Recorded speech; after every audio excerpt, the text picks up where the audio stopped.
Dicen que no se puede plantar cara a Merkel. Dicen que nos apretemos más el cinturón. Dicen que es normal vivir siempre con miedo. Dicen que nos toca hacer las maletas.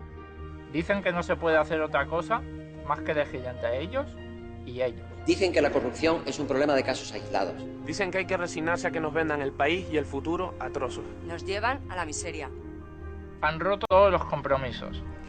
Y a veces, cuando a los diferentes partidos de gobierno, en Cataluña y en España, vemos cómo entra la policía para intervenir sus sedes, cuando a veces vemos cómo los constructores han sido capaces de secuestrar nuestras instituciones porque gane quien gane en las elecciones, han sido capaces de poner a los que mandan no al servicio de la gente, sino al servicio de sus intereses privados, cuando a veces los partidos de gobierno se han convertido en mafias de colocación de sus amigos, de entrega de la obra pública a las mafias que les financian las campañas electorales, cuando a veces dicen que los tesoreros están apartados de sus partidos y siguen teniendo, sea en su sede en Madrid, sea en su sede en Barcelona, un despacho y siguen guardando las cuentas que están a buen recaudo en Andorra, que están a buen recaudo en Suiza.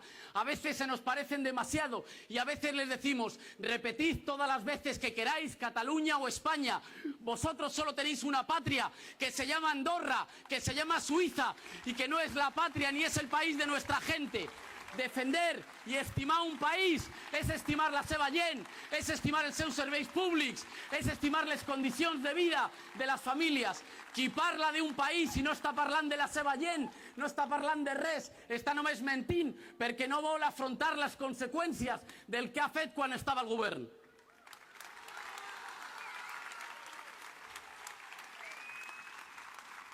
¿Acaso no se puede desear un país mejor para tus hijos? Yo digo que somos muchos más y que podemos ganar. Podemos poner primero las necesidades de la gente. Eso es la democracia. Podemos sentar a la casta y sus amigos en el banquillo. Claro que podemos. ¿Cuándo fue la última vez que votaste con ilusión? Claro que podemos.